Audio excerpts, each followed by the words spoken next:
Fluttershy hurried towards her door as the pony on the other side continued to hammer on it. With a slight blush, Fluttershy greeted the pony, a tall delivery mare in a blue uniform with a wispy mane and tail. Slung around her back was a brown sack jam-packed with small rectangular objects. The male mare glanced at her clipboard. Flutter cry. Fluttershy giggled timidly. Actually, it's Flutter. But the male mare didn't let her finish. Instead, she shoved one of her brown boxes straight into Fluttershy's chest, knocking her off balance, saying flatly, Close enough. Here's your package, sign here please. The package against Fluttershy's chest was replaced with a clipboard and pencil. Once Fluttershy signed, the male mare turned and took a step away before halting. She kept her back to Fluttershy. By the way, have you heard the rumor floating around Ponyville lately? Fluttershy furrowed her brows. That Mare won't be running for re-election? No, the other rumor. That strawberries are better than blueberries? You really don't hear much of anything living out here, do you? The male mare hissed before spinning back towards her. No, I mean about the timely return of Queen Chrysalis. Fluttershy jolted with a squeak. Queen Chrysalis? She's back? The male mare cracks the smallest of smirks. That's the rumor, at least. Out of her sack, she pulled out a small black notebook and quill. Any thoughts on such an event? Such as a terrible thing occur? Gulping dryly, Fluttershy answered. No, not really. Besides, the loud voice in my head telling me to run and never look back. She paused to take a breath. After checking on the well-being of my family, friends, and animals, of course. The male mare's upper lip curled. Sweet to a fault, I see. But just what could Queen Chrysalis be planning, I wonder? Just what nefarious scheme could she try now that she's never tried before? One that could possibly work in her favor? Such interesting questions these are. Care to comment? In detail, perhaps? She lifted her notebook up, quill poised to strike. What Fluttershy said next sent a shiver down the Pegasus' spine. I've never told anyone this before, but I once had a nightmare involving Queen Chrysalis. The male mare leaned in closer, narrowing her gaze. You don't say. And just what did that nasty queen do next? Impersonate someone close to you? Make your deepest fears a reality? Fluttershy sniffled softly. No, she just sat in my house. Okay. And she wouldn't leave. Anything else? And she kept eating up all my food and never cleaning up after herself. I couldn't have any company over because she was always snacking on the couch and getting crumbs everywhere. The male mare pursed her lips. This doesn't quite sound like the Queen Chrysalis I know. She didn't have anything grander to do in this nightmare of yours? World-ending type things? Town enslaving type things? Fiancé stealing star stuff? Fluttershy shook her head. But don't you think that dream has anything to do with my relationship with Angel Bunny? Do you? Because now that I think about it... The male mare shut her notebook with a snap. I don't know who that is. And you're not being as helpful as I hoped. Enjoy your package. Good day. Without another word, the male mare trotted in the direction of Sweet Apple Acres, leaving Fluttershy alone with her new package. And with Twilight Sparkle, of course, who had been patiently waiting for her return to the living room. Once inside, Fluttershy closed the door, holding the package close. That was the mail mare, yes. Twilight finished for her, quickly crossing the room to take the package. She eyed the wrap box quizzically. Although, I don't honestly believe that was a real Ponyville mail mare. Not even close. Fluttershy's pupils shrunk. What do you mean, Twilight? I know I haven't seen that particular mare around before, but she had the uniform of a male mare and everything. Even the cold, bitter personality of most delivery service ponies. After studying the package for a moment, Twilight snorted. I'll tell you how I know. For starters, there's no return address on this thing. And for another, she didn't even get your name right. What do you mean? Fluttershy stood by Twilight's side, and Twilight pointed to the label on the box. It read, "To the yellow and pink one. From the Karma Police." That's unnerving, Fluttershy admitted, and Twilight raised a brow. Yet still not as unnerving as that mail mare's name tag. Did you catch what she called herself? No. I was a little too busy remembering nightmares at luck. It said her name was Autumn Harvest. Twilight explained, pacing along the carpet in thought. Not only is it an oversimplified pony name, but it is a curious name at that. Autumn could easily be swapped to fall. And harvest. Doesn't that also rhyme with hardest? So that would make her name Fall Hardest. As in a pony that's fallen on hard times and is desperately trying to claw her way back up. Now it all makes sense. She paused. At least it does to me.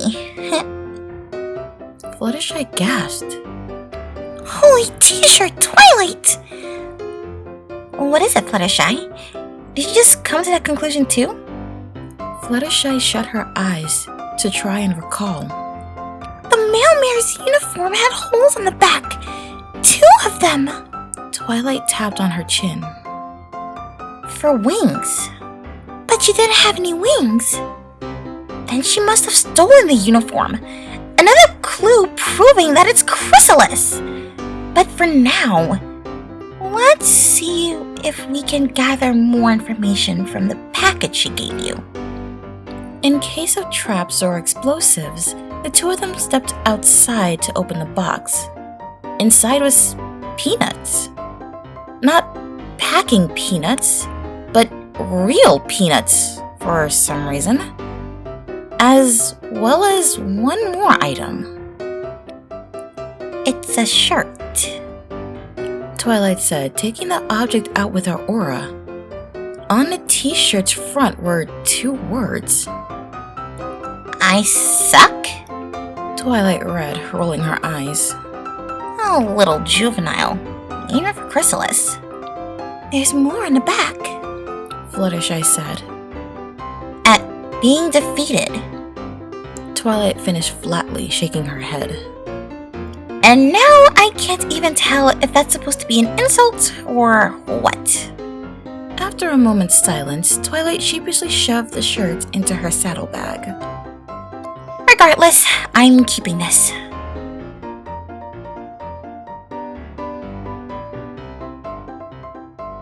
Having missed the disguised Queen's visit to Applejack's farm, Twilight hurried first to Rarity's boutique before deciding she'd head to Sugar Cube Corner next.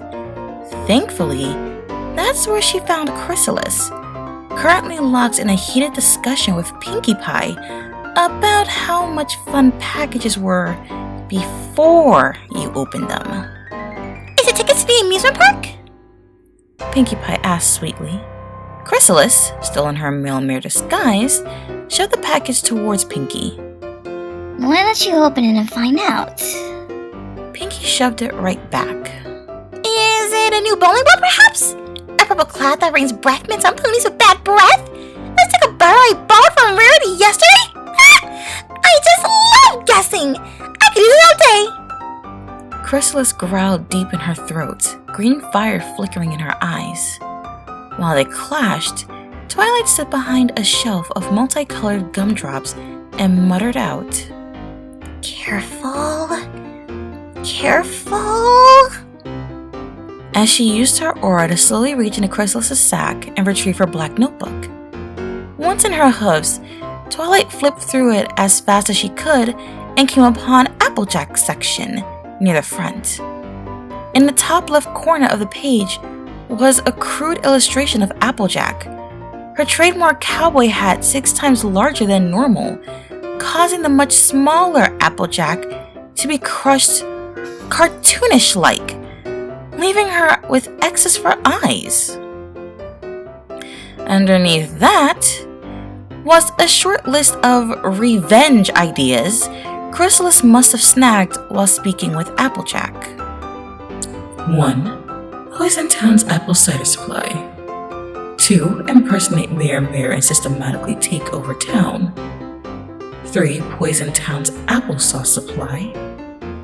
4. Spread false information and start underground uprising. 5. Poison Town's apple pie supply. 6. Poison Town's apple fritter supply. 7. Poison Town's apple turnover supply. 8. Poison Town's apple jam supply. Stop mentioning apples already and tell me what I should do! Besides a series of quill scratches and stabs that went several pages deep, the notes abruptly ended there. Satisfied, Twilight sneakily returned the notebook to Chrysalis's sack and watched as the ex-changeling Queen tried to pick Pinky's brain. Pinkie Pie whistled excitedly. Queen Chrysalis might be back, you say. I always wonder what she's been up to lately. Oh? Queen Chrysalis got her notebook and quill ready. What do you think she'll do this time around? You are a highly imaginative pony, are you not? Pinkie Pie giggled to herself. I like to think I am. Although that doesn't always work out too well. Like the last time I put cooked macaroni inside macaroon cookies and tried selling them the Big Macintosh. Let's just say it was 2 max too many. Chrysalis loudly cleared her throat in annoyance, and Pinkie pondered more. You think Queen Chrysalis is back to take over Sugar Cube Corner? Highly doubtful. Chrysalis deadpanned. Unperturbed, Pinkie held out both forelegs. And imagine the horror she could cause! Every piece of candy goes up by 3 bits! Ponies in town can't afford sweets anymore, meaning that ponies everywhere are reduced to eating celery sticks with peanut butter and super gross raisins on top! Imagine the fallout! Imagine the carnage! Happiness down by 12.5% across the land! Equestrian-wide depression! Poor fellows everywhere eating steamed broccoli with cheese sauce for dessert! Chrysalis sighed. She hadn't written any of that down. Any plans non-candy related? Pinkie Pie thought on that, blowing bubbles out of a curved pipe she'd grabbed out of her mane. I don't know. Chrysalis could always block out the sun somehow. Pretending to be Princess Celestia while blaming the whole thing on Princess Luna. And who knows? Maybe that starts a chain reaction that brings the return of Nightmare Moon. That might work. In a frenzy of quill scratches, Chrysalis finished her notes and looked up at Pinkie Pie again, a newfound expression of awe and joy on her face. Hey, that's not half bad, Bubblegum Pony. Any other completely impossible, never gonna happen type thoughts in that highly breakable head of yours?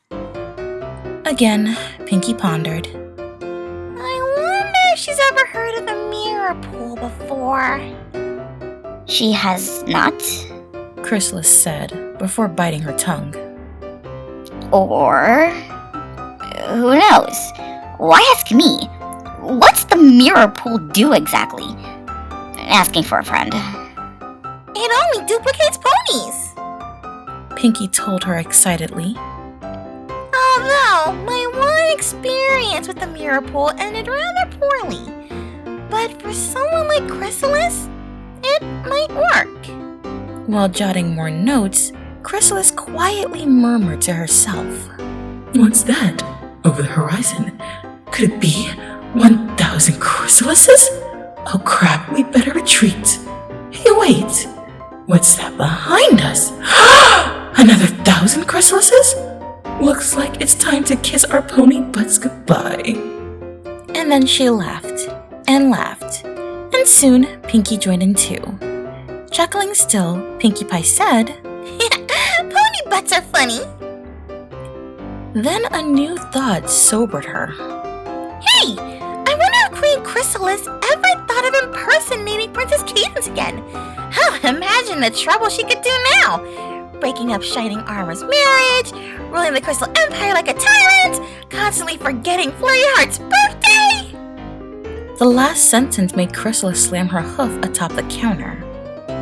Hey, Queen Chrysalis might be a little difficult sometimes, but she's still far from a monster.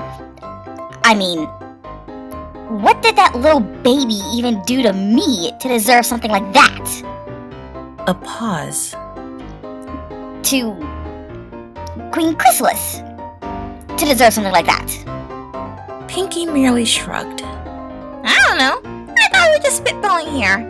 Oh, I wonder if Chrysalis ever thought of poisoning the town's caramel apple supply. Vigorously, Chrysalis rubbed at both temples. What's with you ponies and poisoning apple supplies?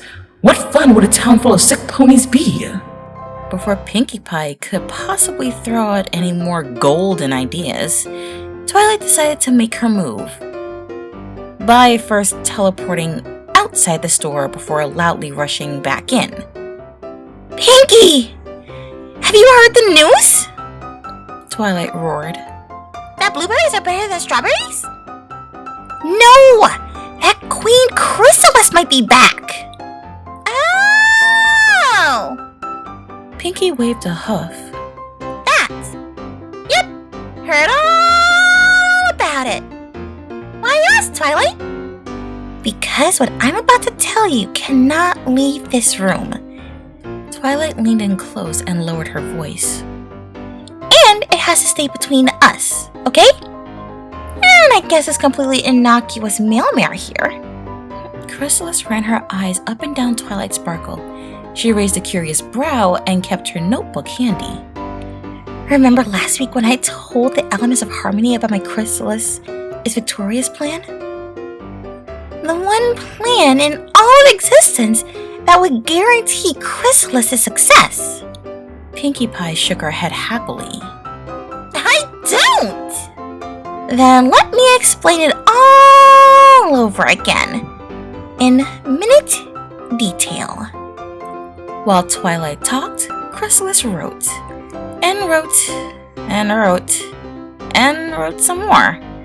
And when her quill finally broke, Twilight had another ready for her, as well as a fresh bottle of ink.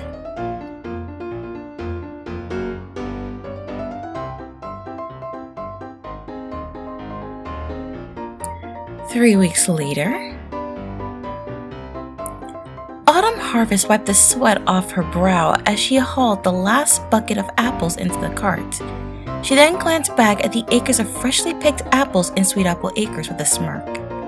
Hard work, all right.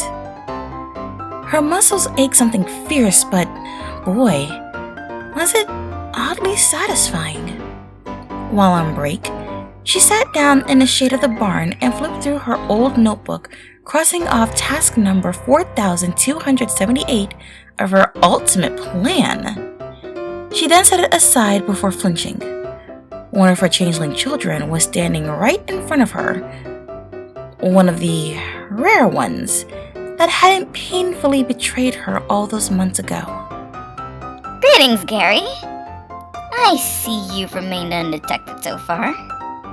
She greeted casually. The changeling drone said not a word, and Chrysalis smiled. Curious how my ultimate plan is coming along? I thought you would be. Simply put, it's going marvelous. And to think it came right from Twilight Sparkle's very own brain.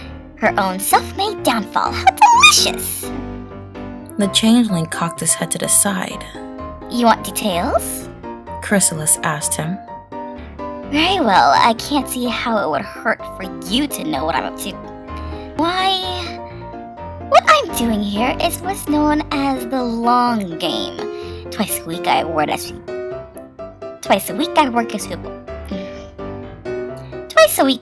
Sweet Apple Acres, bucking apples and loading them. 2 more days a week I spend at Rarity's Boutique helping with large orders and the like.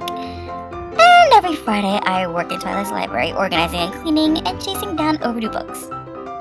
The changeling blinked. What's that? Chrysalis asked. Where does all the money go? Into my account at the local bank, of course. Then at night, I either return to my condo to quietly read or spend time with one of the new friends I made in town. The changeling blinked again, then scratched his side. What do we do, you ask? You know, the usual. Go out and share a meal, catch a play, watch a local band, gather in a large crowd and yell about things. Truly, the details don't matter when you're playing the long game. All I know is that in 20 or 30 years from now, I'll have enough money saved up to pay off my condo, retire with a nice nest egg, and go vacation wherever I please. And thus Queen Chrysalis's ultimate revenge. The changeling stood motionless. Why do you keep staring at me like that? He remained that way. What do you mean that's called a normal life? The changeling blushed, finally glancing away. Chrysalis frowned. You're right. That purple pony tricked me again! Trying to get me on the side of normal and good. But no more! She held up a hoof triumphantly. Once I give Applejack my 2 weeks' notice, I shall leave this place and begin scheming anew! She glanced at the changeling.